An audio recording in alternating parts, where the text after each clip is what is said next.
చంద్రశేఖరరావు ముఖ్యమంత్రి అయినాక దుర్మార్గం జరిగింది.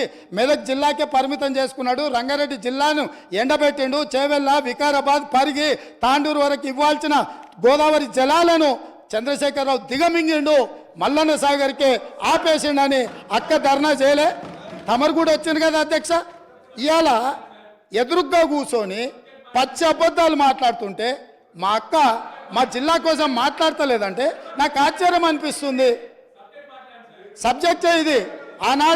ఆనాడు దీక్షలు చేసి ధర్నాలు చేసి ఆనాడు రాజశేఖర రెడ్డి గారిని ఒప్పించి మెప్పించి చేవెళ్లలో శిలాఫలకం వేసి ప్రారంభోత్సవాలు చేసి 100 కోట్ల రూపాయల పనులు చేసి ఆ పనులను అర్ధాంతరంగా వదిలేస్తే దీక్షలు ధర్నాలు చేసిన శ్రీమతి సబితా ఇంద్రారెడ్డి గారు ఈరోజు మౌనంగా హరీష్ రావు గారిని సమర్థిస్తున్నారు అంటే ఇది తెలంగాణ సమాజానికి మంచిదా అని తమ ద్వారా నేను అడుగుతున్నా అధ్యక్ష.